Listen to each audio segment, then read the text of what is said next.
Hi there, thanks for joining us once again. This is a Q&A edition of Space Nuts. My name is Andrew Dunkley. Great to have your company. We will be answering audience questions exclusively on this episode. We'll never do it again. Yes, we will. We're going to be looking at a concept that Ross has put up about black holes equaling dark matter. We'll explain that, or he will, and we'll try and tear it apart. Sandy is asking about navigation in space. John is talking relativity, time, black holes, and the big crunch. I knew we'd get a question about the big crunch because we talked about it so recently. And the speed of re-entry is a question from Andy. We'll deal with all of that on this episode of Space Nuts. 15 seconds. Guidance is internal. 10, 9. Ignition sequence start. Space Nuts. 5, 4, 3, 2. 1, 2, 3, 4, 5, 5, 4, 3, 2, 1. Space Nuts. Astronauts report it feels good. And with us once again is Professor Fred Watson, astronomer at large. Hello, Fred. Hi, Andrew. Good to talk again. It seems like only a few minutes ago that we were talking. It does, before. doesn't it? Yes, extraordinary. That's called relativity, I think. Yeah. Time dilation. Yeah. I'll tell you something funny. We had our granddaughters around last night. They were supposed to stay the night, but they both chickened out, so Dad had to come and pick them up at 9 o'clock. But they were having a bit of fun, and they liked doing craft. And one of them built a telescope with a piece of paper and was looking through it. And Judy said, "What have you made?" And it was the 4-year-old. She said, "I made a looking through thing." That's what a telescope is. It's a looking through thing. Which is nearly what they were originally called before the Is that right? telescope was intended. Yeah. She's way ahead of her time. Device way for behind. device for seeing afar. Yeah, well, a looking through thing. Looking through thing, yeah. Very cute. I love that. Yeah. Yeah, it was good. Yeah, you don't know what you might have, released in that child's brain. She might become the next great astronomer using a looking through thing to make discoveries about the universe. Yeah. Well, that's why we called her Vera. No, her name's Felicity. That's a good name as well. I like Felicity. It is nice. Yeah. Shall we get to our first question? Oh, all right. All right. If black holes are the center of most galaxies and have been eating up matter almost from the beginning of the universe, can this be a possible explanation of dark matter? The black holes have eaten it.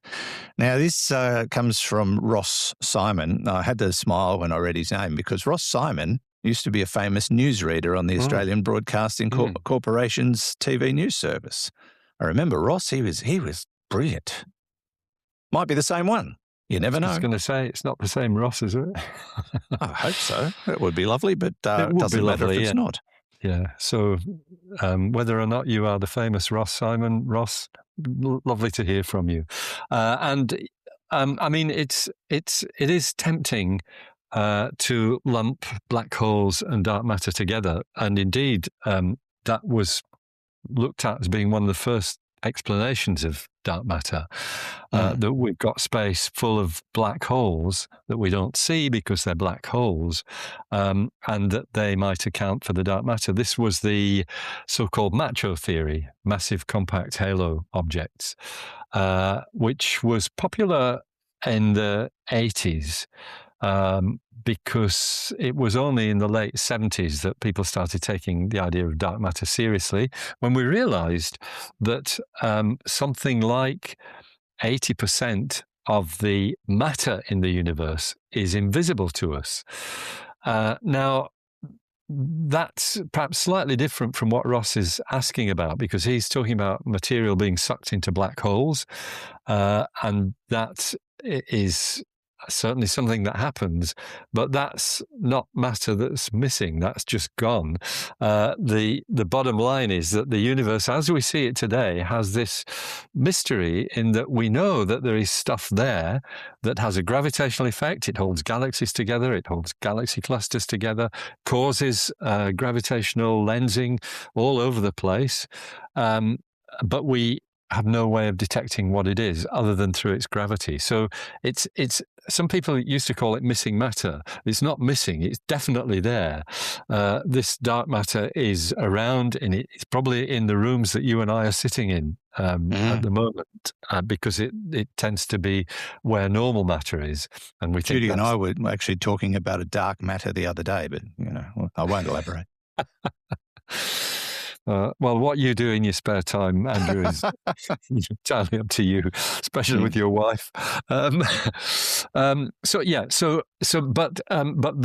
the black hole thing did come in because of this theory back in the 80s that MACHOs, massive compact halo objects that are kind of dead stars or orphan planets, or more especially black holes, might be the source of dark matter, the source of this gravitation that we see present on large scales, like galaxy clusters and galaxies.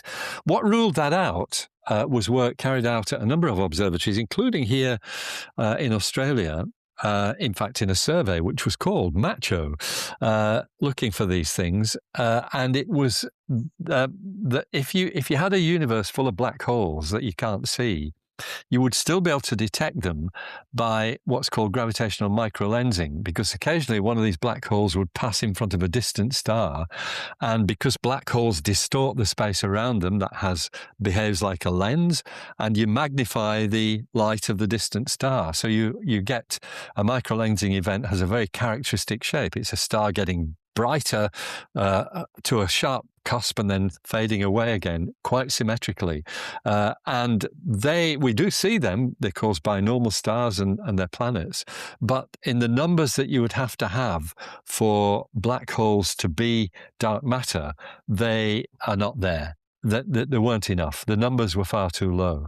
And that's when the emphasis shifted to WIMPs, the weakly interacting massive particles, which is just one class of subatomic particles that we think dark matter might be. So that's where the theory stands at the moment.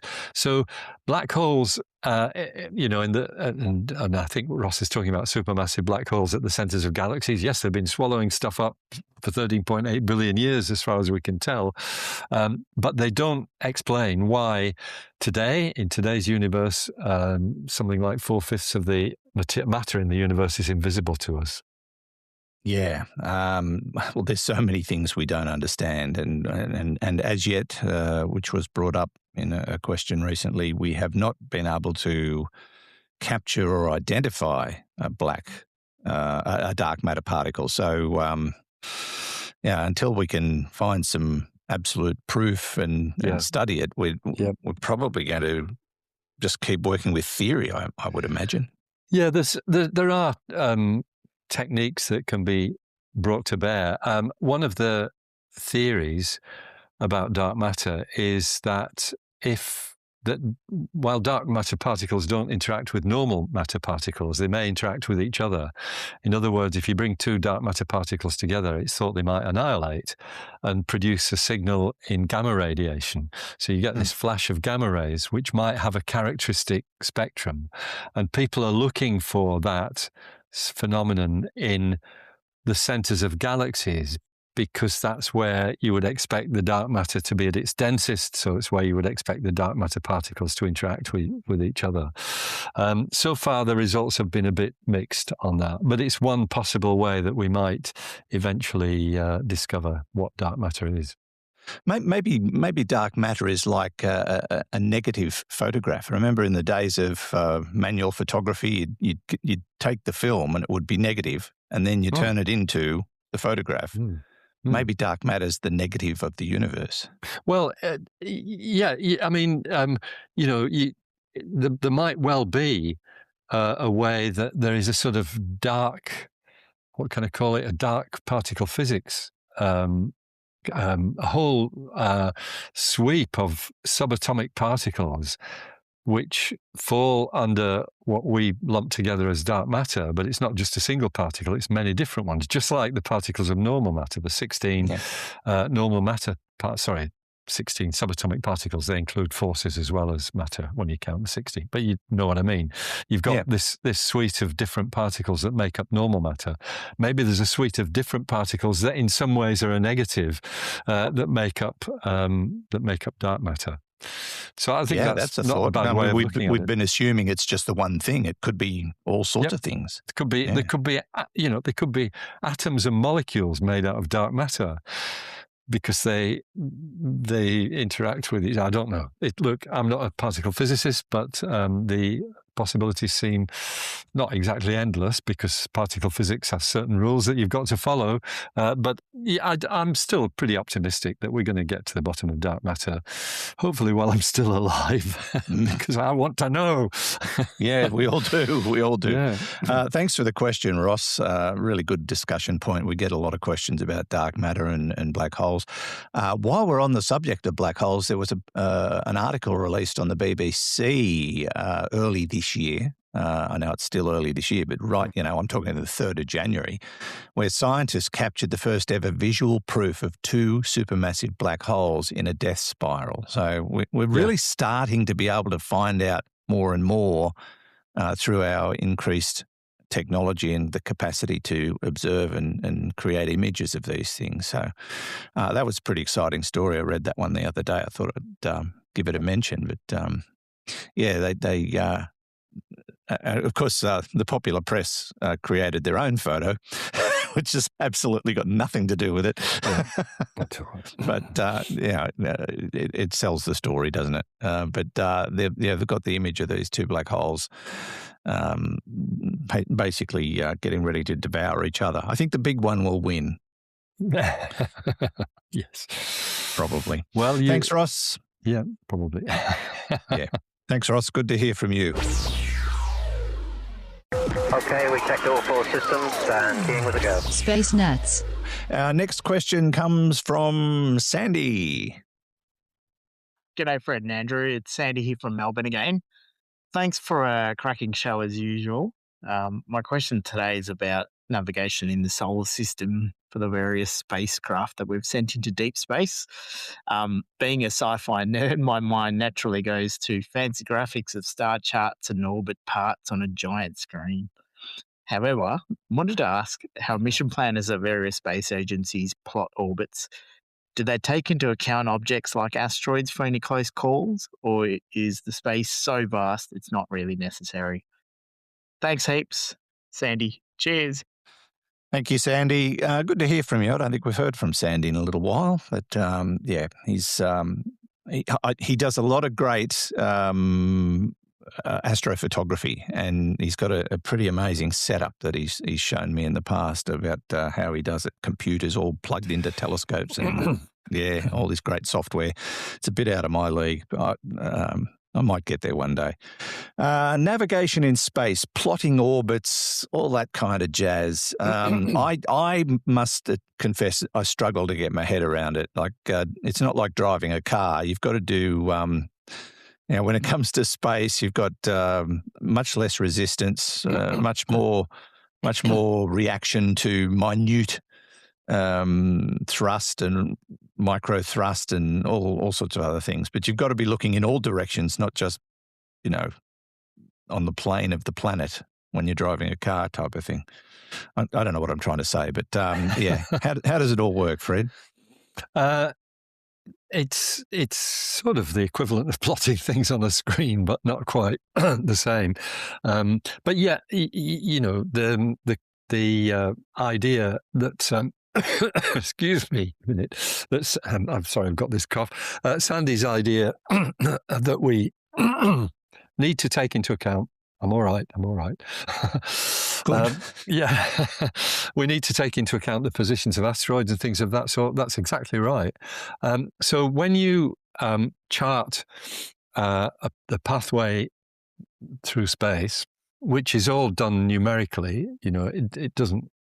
We can make displays of them, and I think people do as well. But the reality is that the real hardcore is locked up in the numbers and the equations. What you have to do is to, at any instant along the orbit of the spacecraft, because it is always an orbit, usually for something like, going between the planets, it will be in orbit around the sun. That's the way orbital mechanics work. As soon as you switch on your thrusters, then you change that orbit. But when all the thrusters are off and your main engines are off, you are following a trajectory, which is essentially an orbit. Not always a closed one. It could be an open orbit, which is what's happening to the 5 spacecraft that are leaving the solar system. So, but that orbit, it's the future position of your spacecraft is dictated by the gravitational influence, not just of the sun and the Earth and probably the moon, but all the planets. All of them exert a gravitational pull, and that goes down to the asteroids as well. If you're passing through the asteroid belt, you need to know where they all are. They would all the ones which are known, and there's more than 1 million known asteroids now. You would have them kind of built into your software that's looking at the direction that your spacecraft is going in. If there was any risk of a collision, it would flag that, and it would also take into account the gravitational influence of any close encounters of asteroids. So it's a very precise science, as you know, because we know when, for example, the New Horizons flyby of Pluto a decade ago, in 2015, the precision with which that was executed was unbelievable. And it's because of orbital mechanics and how well we understand these gravitational influences that let you do that. Yes, space navigation, in some ways it's easier than navigation than driving a car, because with driving a car, you've always got to the unpredictability of the other road users. The great thing about orbital mechanics is you know what the other planets, the other asteroids, and all the rest of it are going to do. And just one other adjunct to this, if I may. Some years ago, there was several papers which talked about the interplanetary superhighway. And these are effectively low-energy trajectories between the planets. And it's based on exactly what I've just been saying. You can map where the gravitational pull of all the objects will take you. And it turned out that if you can put a spacecraft at one of your Lagrange points, these gravitationally stable points, then leading from that are these various low-energy pathways that take you to the Lagrange points of other planets. And that's the interplanetary superhighway. It might take you decades to get from the Earth Lagrange points to something like Mars's or Jupiter's Lagrange points. It's a very slow process, but it does exist. This almost like an imaginary highway, which is changing all the time as the planets go around in their orbits. Just an interesting aspect of the navigation in space. Yeah, I would imagine that a lot of this would be pre-programmed into the computers of these vessels. They do everything ahead of time, because these things are on autopilot. The long haul spacecraft that are going out to do these missions.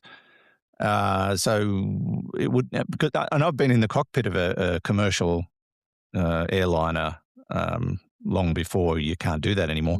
Long before we had any issues like that. But and watching the process, like the plane flies itself, and the pilots sit back and tell dad jokes to the tower. No, that's what happened.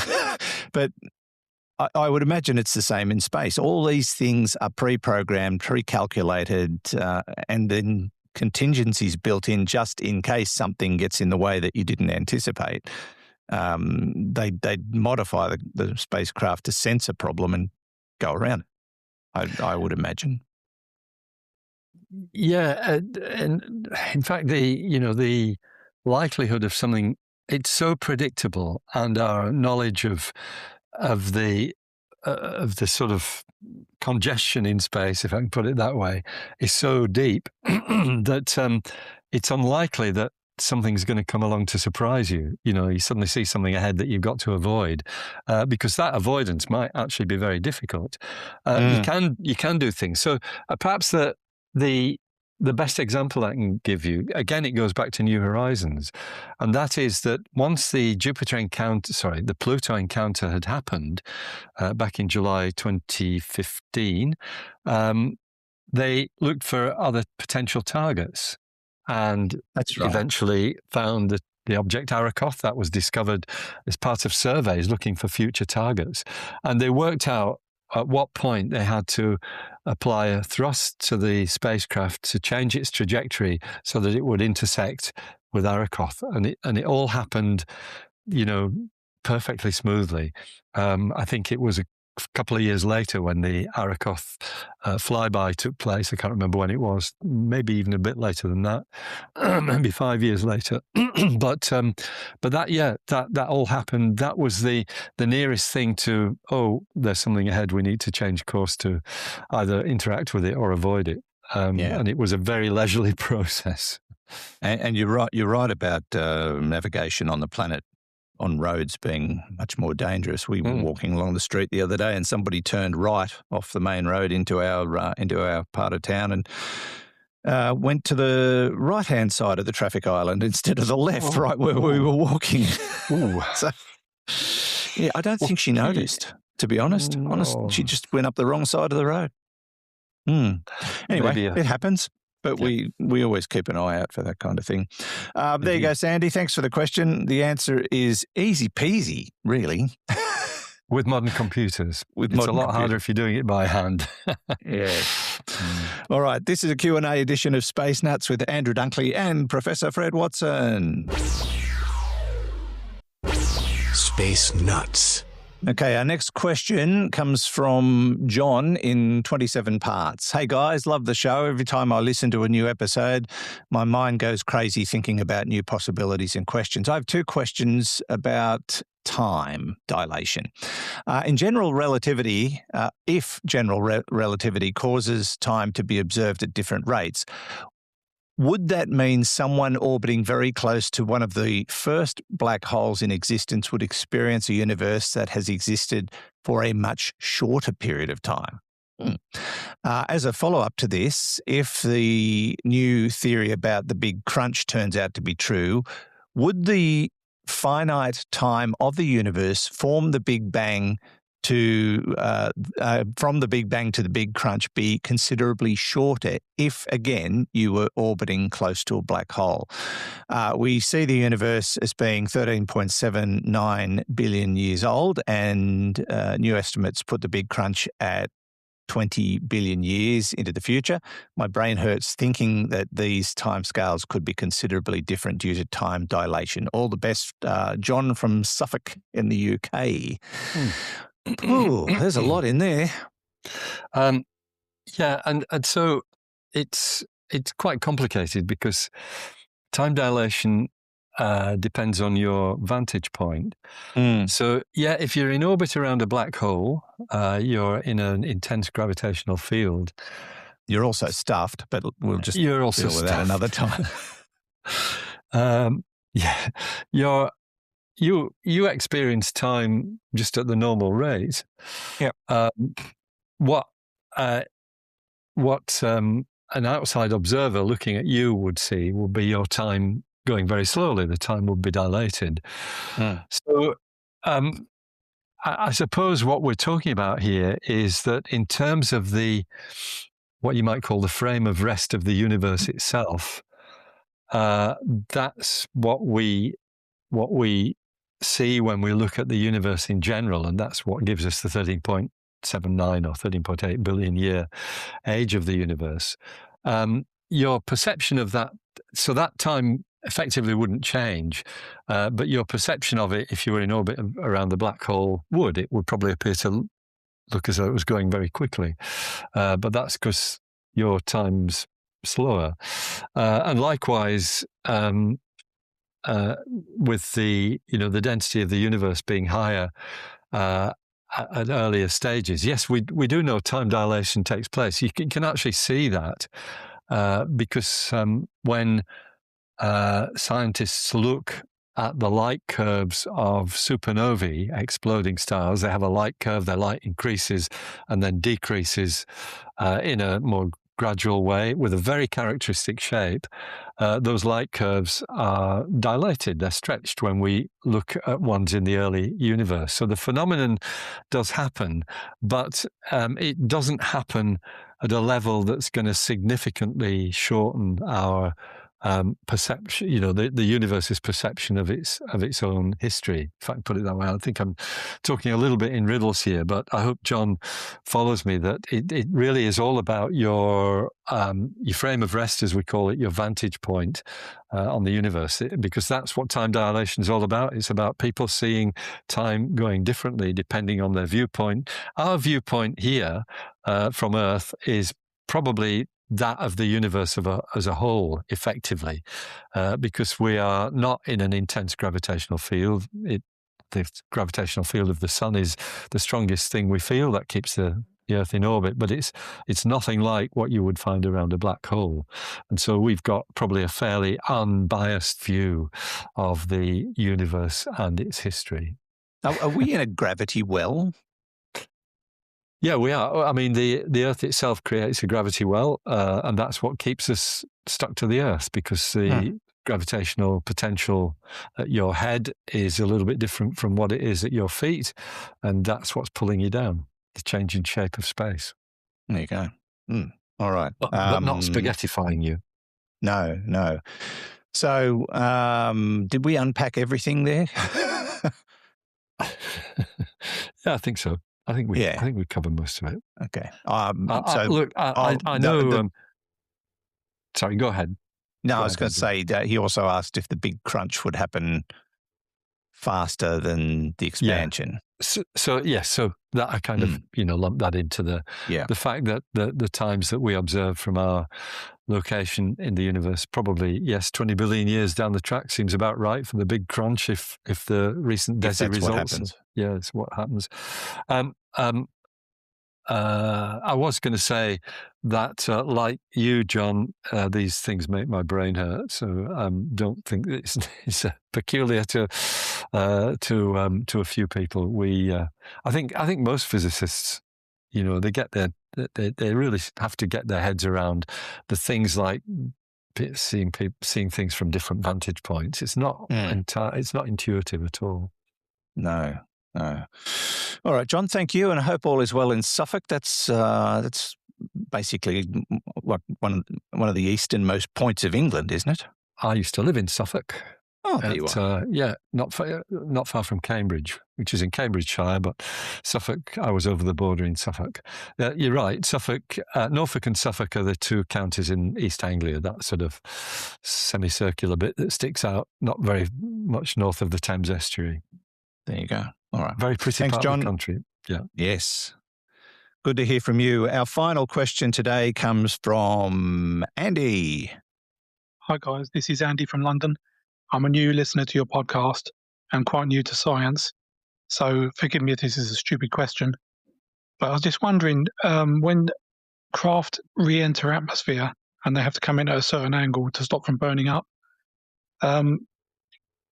why do they not just come through slowly to get away with the friction effect, which causes the heat? Thanks. Thank you, Andy, and thanks for finding Space Nuts and being a new listener. You've only got 590 odd episodes to catch up now, so have fun with that. We've certainly had fun with it. I think we've had this question before, maybe asked a different way. And when it comes to a spacecraft, we're orbiting the planet, which is essentially, it's just constantly falling. You're just maintaining a velocity that stops you falling in. You do have to slow down to re-enter so that arc is reduced or increased. Can't remember which. And then you fall through the atmosphere. You can't stop and just sort of ease your way back in, as against a space elevator, which would be able to do that if we ever build one. But that's a different set of... But a space elevator is essentially not orbiting. It is stationary to a point on the planet, which means it goes up and down. Is that making sense? Yeah. Yes, it is. Well, that's good. That's the first time ever. Everything you've said is correct. Space elevators are hypothesized Buzz Aldrin told me that night I had dinner with him, it's never going to happen. And he was quite right, because the space elevator has to sit on the equator. Every spacecraft in the sky crosses the equator, so you're always going to get things banging into it. It would be very difficult to build one, apart from the structural thing. So neglecting the space elevator for a minute, what you said is absolutely right. In order to stay in orbit, you have to achieve basically a horizontal velocity of about 8 kilometers per second. And that's, otherwise you just fall back to Earth. So that's what all the huge amount of fuel that is carried by a rocket being launched, that's what it's all about. It's about getting up to a height of 200 or 300 kilometers and getting that orbital velocity, getting that horizontal velocity of 8 kilometers per second. So what you could do is, and going, this is hopefully helping Andy, if you had unlimited amounts of fuel, you could turn the rocket round from its orbital position and fire your rockets to act as a braking system to slow the thing down. And then you could gently tiptoe down through the atmosphere, constantly firing your rockets. It's actually what Musk does with his Falcon rockets. He's got enough fuel left that he can bring the empty spacecraft back down intact and use it again without needing a heat shield. So you could do that, and he's demonstrated that we can. But it turns out that it's much more effective to use this process called aerobraking, where you actually use the atmosphere itself to slow the spacecraft down, because you don't need any fuel for that. You just need something that's going to stop it burning up. So getting from this 8 kilometers per second down to a few, a meter or two per second for a splashdown or a touchdown is the tricky bit. And you've got to, you've got to use whatever means that are at your disposal, and the easiest one is aerobraking, using the atmosphere itself to slow you down. I should point out that I think the first stage Falcon rockets, they're not at orbital velocity when they turn around and come back. They haven't got up to that 8 kilometers per second, because there's a second stage that lets them do that, and they still burn up, basically coming back into the atmosphere, the second stages. Good question, not a stupid question at all. No, and it's rocket science. I mean, we often say when something's not difficult, it's not rocket science. This is rocket science. Orbital speeds are significant. They're to stay out there, they've got to do 17,000 miles an hour. Which is 8 kilometers per second. Yeah. Mach 25. To slow down so that you can return to Earth safely, you've got to go from that speed to subsonic speed. Yeah. And using fuel to do that would be exhaustive. Yeah, that's right. That's exactly right. Basically, you're looking at the same amount of hardware in terms of a rocket and its fuel to get you up there. You'd need the same amount to bring you back, just to do a gentle touchdown on the Earth. Notwithstanding the first stage recovery that we're starting to see with, well, not starting, they've been doing it for 10 years with the Falcon 9 rockets. I'm sure the technology will improve and we'll find better ways. But at the moment, using the atmosphere as a free braking system works really well. It does. Except when it doesn't, but that's only happened a couple of times. Yeah, indeed. Thank you, Andy. Great question, though. Really appreciate it. And don't forget, if you've got questions for us, you can send them through via our website, spacenutspodcast.com, spacenuts.io. You click on the little AMA link at the top, which means Ask Me Anything. I finally figured that out. Ask Me Anything, AMA.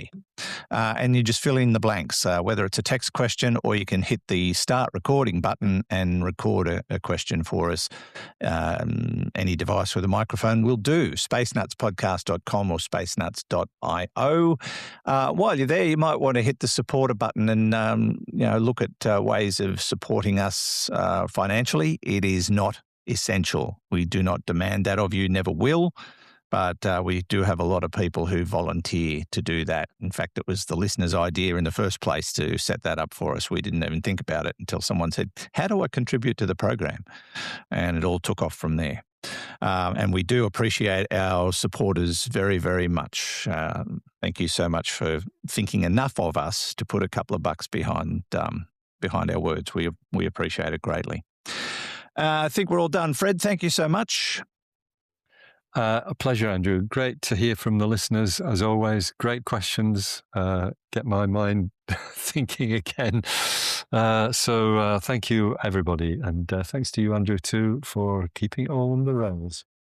I do my best, and sometimes I don't. But yes, thank you, Fred. We'll see you next time. Professor Fred Watson, astronomer at large. And thanks to Hugh in the studio, who definitely does keep it all together, although he couldn't be with us today because he re-entered his garage at excess velocity, couldn't get down to subsonic speed, and, well, he'll be in traction for a couple of weeks. From me, Andrew Dunkley, thanks for your company. We'll see you on the next episode of Space Nuts. Bye-bye. Space Nuts. You've been listening to the Space Nuts podcast. Mission complete, Houston. Available at Apple Podcasts, Spotify, iHeartRadio, or your favourite podcast player. You can also stream on demand at Bytes.com. This has been another quality podcast production from Bytes.com.